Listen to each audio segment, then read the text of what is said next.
All right, good morning from the Education Professional Standards Board. Welcome to this informational meeting about the new online application process for the CATP and CA1. First, all users must be a registered user and have a username and password.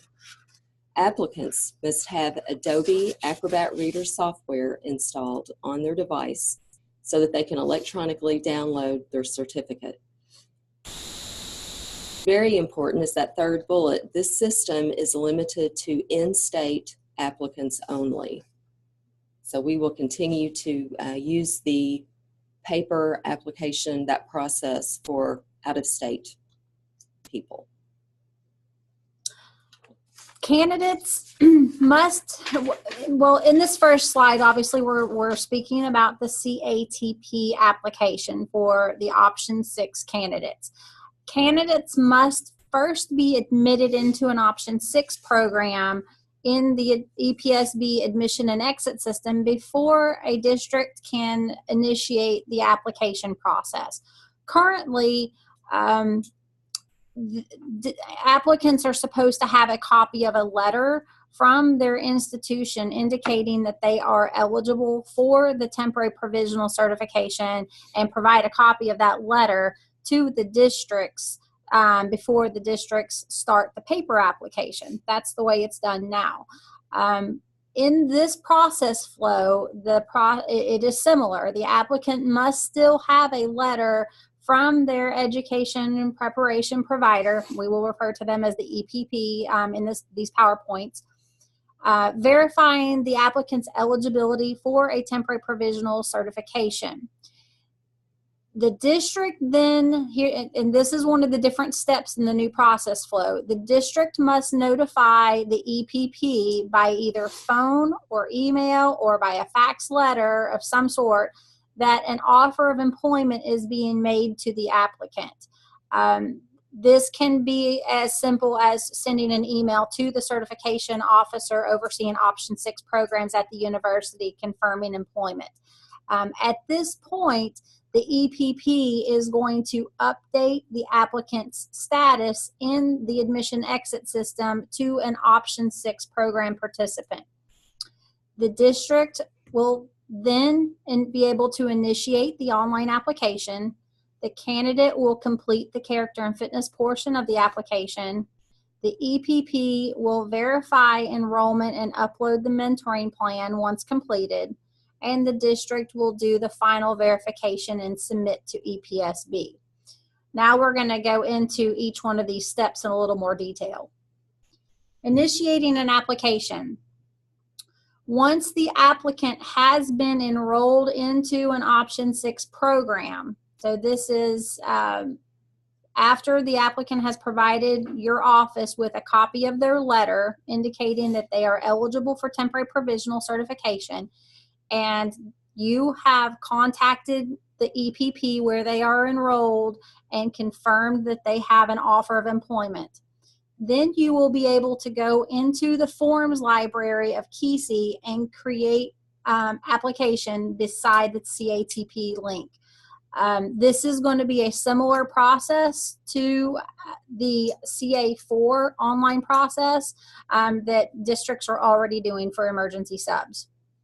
You will need to enter the applicant's social security number and click search, and then click start once you locate that applicant. So just to kind of reiterate here, the applicant, once they have been admitted into the option 6 program by their EPP, when you enter their social, and this is very important too, to make sure that you enter that social correctly. Sometimes if it's one digit off, you will not find that person in your system. But assuming that it's entered correctly, you will enter the social, you'll find their name, and you'll select that person.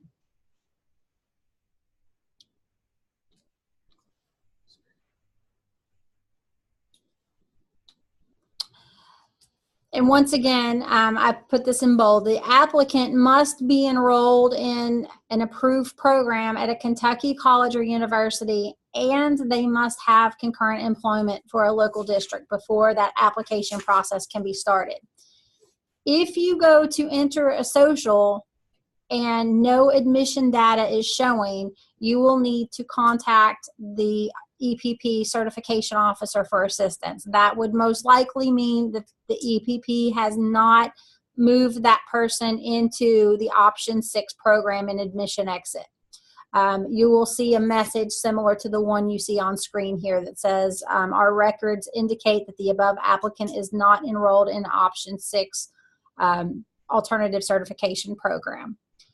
So if you see that, you will contact the EPP to confirm that that person has been enrolled in the correct program. If you enter the social and you do find the person's their record, you will select that applicant, and then it will take you to their personal information screen. And this is where you will verify or enter their demographic information, their name, their date of birth, their email address, their mailing address, any of the information that you should already have on record. You would verify or enter that information at this time and click Next at the bottom of the screen. At this point, you will see the program enrollment, and this information should match the position for which the individual has been hired. More than one program can be selected. If you see that an individual is enrolled in a middle school math and a middle school science program, and your district is hiring them for both middle school math and science, then you would select both. However, if they have only been admitted to the middle school math program, such as this person in the test system was in the example here, you would only be able to select. This will eliminate some issues where individuals have been placed in positions or been hired for positions, but they're not enrolled in the corresponding programs. Once you've selected the correct program, you will click Next at the bottom of your screen. Initiating an application, this is just the subsequent steps. Entering the teacher's assignment information. If the teacher has multiple teaching assignments, you will enter each assignment on this employment verification screen. You will enter the beginning date of employment. You will select the correct school year and check the verification, and then you will click Finish to initiate the application. Now we get into what the applicant steps are going to be. Once you click Finish Application, the applicant is going to get an email notification sent to his or her email address on record. This will prompt him or her to do the character and fitness portion of the application. So it'll do the code of ethics review. They will also be required to verify their demographic information that was entered on their behalf, and verify the certification that was requested on their behalf, and the employment information. At this point, they will also need to verify their college attendance information or enter that information. And if they do not already have an official transcript on file, at this time they will be prompted to submit an official transcript. Now, we do not have the ability to upload transcripts into this new system. They will still have to order transcripts electronically from their university that can be sent electronically to us, or they can have transcripts mailed to us. But at this point, they will be prompted to submit official transcripts. This would be the case for all initial applicants. If they have never submitted a bachelor's degree transcript to us previously, they will have to provide an official bachelor's transcript. And if it is a temporary provisional renewal, they will need to provide an official graduate transcript showing that they've completed the minimum 6 hours from the program since the last issuance. Any other certification information that they are required to provide at this point, such as a copy of an out-of-state certificate or something, they would be prompted for that. They'll complete the character fitness questions, and then they will have to sign off on the application portion. When the applicant completes their portion, there will be an email that will get sent to the EPPs, notifying them that they have an application awaiting their approval. The EPP will go in and verify what the district has completed and verify that the applicant has completed their portion. Assuming that all of that is correct, the EPP will then sign off on the application, and the district certification officer, whoever initiated that application, is going to get a notification by email that the application is ready for final verification and submission. Pending applications can be accessed from the online application screen in Keysi. So once again, when you log into our database and you go to Keysi, you would go to the online application screen. This is your the pending application screen that you would see. If you have multiple people in your district that have pending applications, you will see them listed at the bottom of the screen. You can also search for a particular person. If you can search by social, you can search by name, but you can also use the list if you have several people there. Now, one thing I let the EPPs know when we did their webcast last week is if you look at the online application list, you can drag the column headers over to the left. So if you want to look and sort these by applications that are approved or applications that are pending district signature or something like that, you can drag that application status header over to the left. Now for the EPPs, that made more sense because they're dealing sometimes with hundreds of applicants. But as a district, you may only have a few candidates, so it may work best for you just to leave them sorted by first and last name. The final submission process includes district sign-off and submission to EPSB. So once the district has initiated the application, the applicant has completed their character and fitness portion and verified their information, the EPP has signed off on the recommendation, and the email comes back to the district, you all have to sign off one final time on this application. So you can, at this screen, you can look at everything that is being recommended that has been viewed. There's also an opportunity here to view the entire application. And then once you verify that this is correct, you would click, you would enter your password for electronic signature and then click here to agree and digitally sign where the green check mark is. The application is then routed to the appropriate certification consultant here at the EPSB for review of all materials. At this point, the official transcript will be matched with the application. If we're still waiting for a transcript to arrive, the applicant is going to get a pending application message, just like they do now. We will hold this electronic application until all materials are received. If the applicant answered yes on a character and fitness questionnaire, or if there is a previous legal case that requires for review, this will be routed to the legal division for them to review and approve. Again, this process hasn't changed.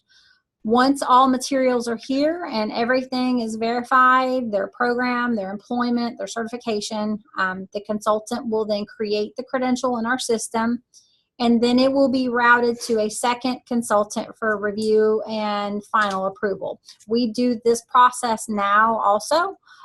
We just do it by paper copy. The certification consultant that processes the case then takes the printed copies of the certificate and the paper application and hands it off to a second consultant to check and make sure that everything is correct. So the process is the same, it's just we're doing it with electronic applications now.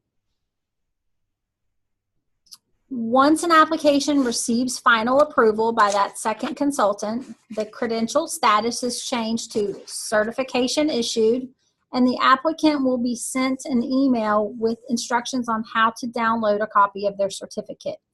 The district and applicant are notified by an email that that application has been approved and it is available for download and printing. If the EPP has indicated that the individual is ready for KTIP, an email will also be sent to the district KTIP coordinator on file. Okay, some processing outcomes that we are pretty excited about. The first thing, it will allow the certificate holder to download and print his or her certificate. So people will no longer have to wait to get those hard copies in the mail. It will also allow the applicant, the EPP, and you all, the district personnel, everyone that has KESE access to see the application status online. You all know, I'm sure, that in the summer we get extremely busy and sometimes have long phone lines where people have to wait to find out that information. So now you'll be able to check application status online and won't have to wait on the phone. And then also, we in the past have had people that have traveled long distances. And again, once this is online, I think people will hopefully be empowered and will be able to get what they need without having to do that long travel. All right, and then lastly, we wanted to give you these numbers and email address. Our email addresses were also at the beginning of this PowerPoint. So if you think of something, later today or next week or whenever it may be, you'll have this information. If you happen to email this dcert@ky.gov, if you'll do a favor in the subject or the title heading, mark that as like online app question, and that way whoever receives that will know who to forward that to, so that we can answer your questions quickly. All right, and speaking of questions, it looks like there is one. Is there a timeline for all applications to be issued? The online application process, we are told by our IT department that it should be going online by February 1st, if not before.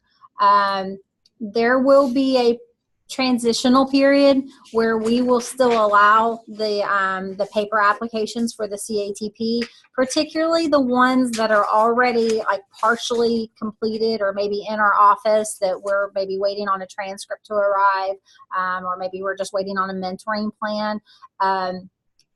There will be a transitional period. We are told that transitional period could be up to like April 1st.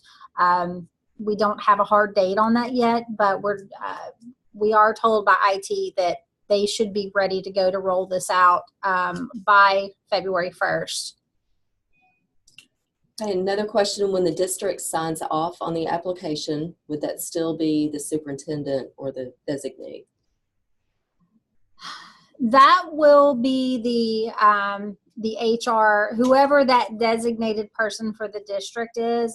We can confirm that because we may need to look at that process a little, because I believe now when IT created this application, the online application, they mirrored it after the EPP version. Obviously, the EPP doesn't require superintendent signature. I believe it's going to be okay, but we just need to make sure that there's not any regulatory conflicts there. We may need to change that up, but we will look into that, and that will probably be in the frequently asked questions document, and we will let you know for sure on that. Okay, I've switched out PowerPoints. This one is really for district folks. This is more informational, but we did think it was important to share this with you. The overview of the new online CA1. And you know what, before we jump in, I see another couple questions. So let's look at those first. Will all applications, not just CATP and CA1, be transitioning to online? And if so, what is the timeline? Well, the answer to that is yes, but I don't know that there is a timeline at this point. It's from what Scott, our IT manager, has said. I think we're going to get through these two and, work out any glitches or hiccups. And these two applications were the biggest beast, I guess you could say, with building the online system. We've been told that once these two are done and we've got any hiccups or glitches worked out, the other application processes will be fairly similar.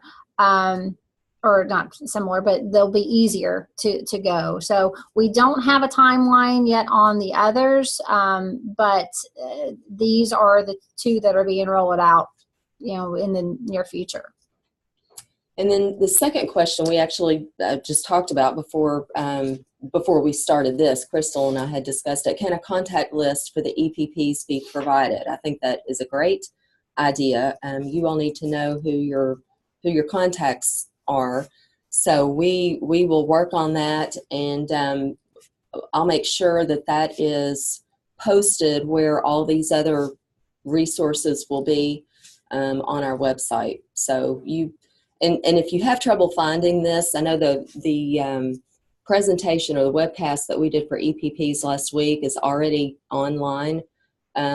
So if after like a week, I'll try to get all of this online by the end of this week. But if you have trouble finding it, feel free to email us or call, and I can send you the link to it. But we'll make sure that the PowerPoints, this presentation, the facts document, and that contact list will all be provided for you all. Okay, that looks like all the questions for now. So back to the CA1, same thing as with the TP. All users must have a username and password. Applicants will need Adobe Acrobat Reader software. This system, again, is limited to in-state applicants. Out-of-state applicants will continue to use the paper application.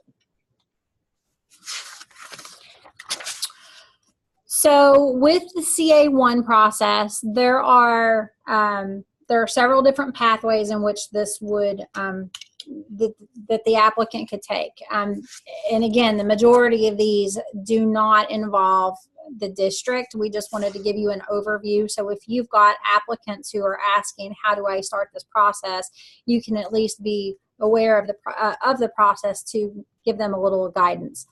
So the pathways would be, if the first one, if they are getting their initial certification through completion of a Kentucky approved program, if they're getting a statement of eligibility at the bachelor's level or even a statement of eligibility at the master's level, they would go through the online CA1 with their university. Also, if they're doing a rank 2 program based on completion of an approved graduate program, or if they are doing rank 1 based on completion of a 30-hour graduate level approved program with one of our in-state EPPs. If they are doing rank change based on national board certification. Now that one does not require the EPP to make a recommendation for certification. It's just applicant submission only. Likewise, the rank change based on the CEO continuing education program is applicant submission only. And lastly, if the applicant has completed a content area degree that is in their certification academic content area, they can submit directly to us without a university recommendation. Without going into too much detail, the rank change based on initial certificate or rank change based on completion of a Kentucky approved program, the applicant initiates the application. The EPP has to verify that they've admitted them to the correct program in order for them to start their part of the process.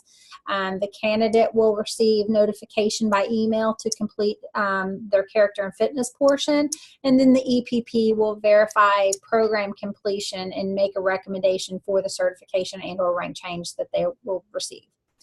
A rank 2 based on completion of an approved master's or planned 5th year program. The applicant initiates the application. They will be prompted to log in and complete their character and fitness form.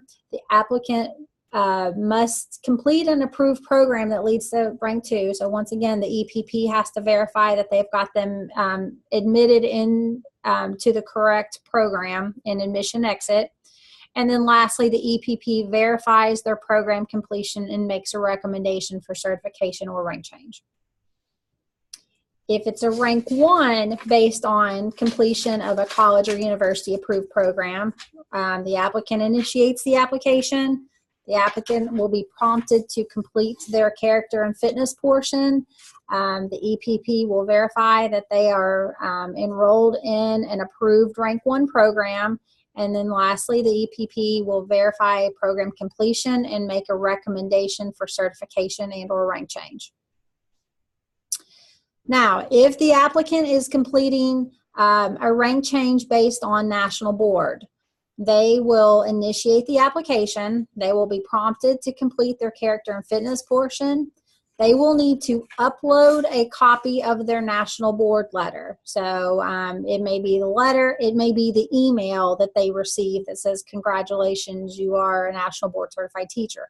But they will be prompted to upload a copy of this letter.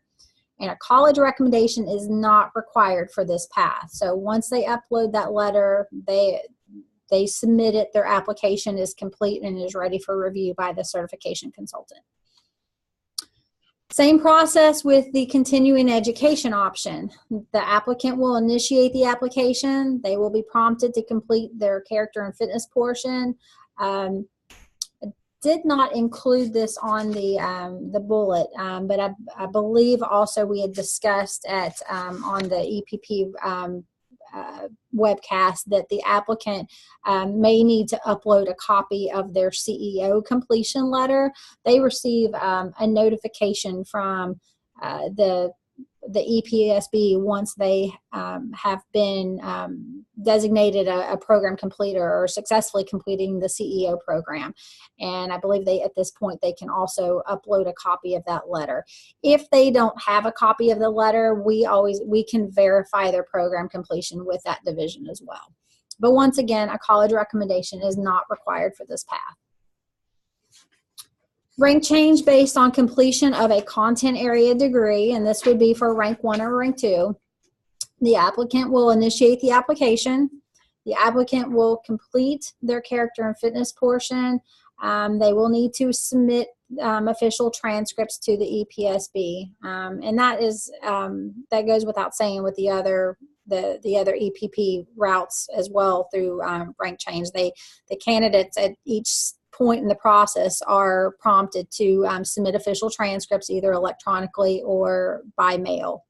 The college recommendation, however, is not required when their degree is in the content area for which they are certified. It is important, though, that the applicants know if they are a history teacher or a social studies teacher and they complete a master's degree in history, that is considered a degree in their content area. However, if they're a social studies teacher and their master's degree is in business, that is not considered a degree in their content area and will not be awarded for rank change. Rank 1 based on completion of 30 graduate hours towards a content area degree. This is not used often, but let's say if somebody is pursuing a graduate degree, maybe a PhD or something within their content area. If they're a biology teacher and they're working on a advanced graduate degree in biology, that may be 60-hour program or something, for example. If they're 30 hours into it, based on the regulation, we can issue a rank 1 if they already have a rank 2 and they have at least 30 hours of that degree area completed beyond their rank 2 program. They have to initiate the application. They will be prompted to complete their character and fitness portion. They will submit the official transcripts to the EPSB, and a college recommendation is not required for this because it is a content degree. Once the application is received in our office, it is routed to the appropriate certification consultant for review. The application is matched with the official transcripts at this point, or if we have not received the transcripts, the applicant will be emailed to submit those to us. If they have answered yes on the character and fitness questionnaire, or if it's a new character and fitness case, it will be routed to our legal division for review.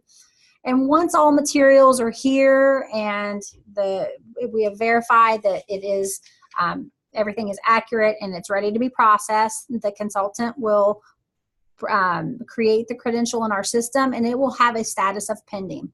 The application will then be routed to the second consultant for review and final approval. Once the application receives final approval, the credential status is changed to certification issued, and a digital copy of the certificate is created in our system. No paper certification will be issued. And at the same, just like with the CATP application process, at this point, the applicant will receive an email notification from us indicating that their certification is ready to be downloaded, and they will have the instructions to download a copy of their certificate. All right, I'm not seeing any new questions, so we'll give you a second. As if on cue, let's see. Is there any part of the process of pursuing certification through the CA1 route that a future certification applicant can or should do prior to completing their college program?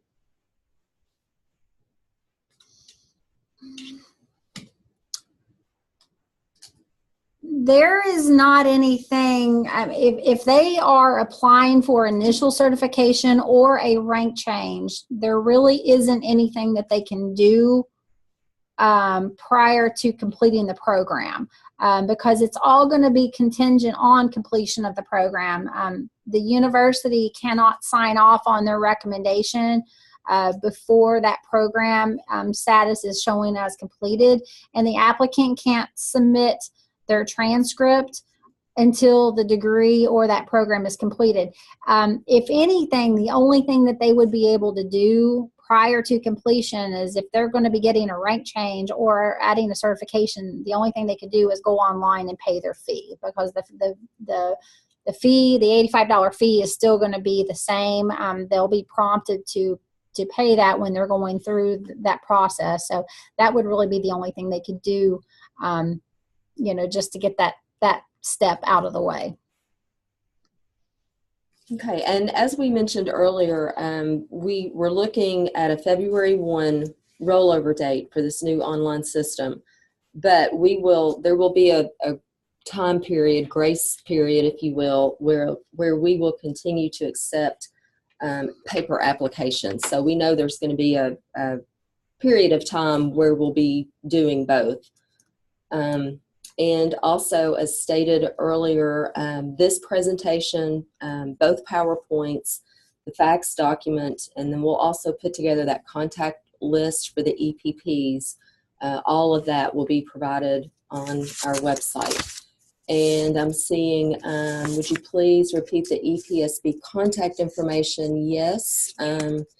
Give me one moment here, and I'll bring up that PowerPoint that had that information. Yep, there you go.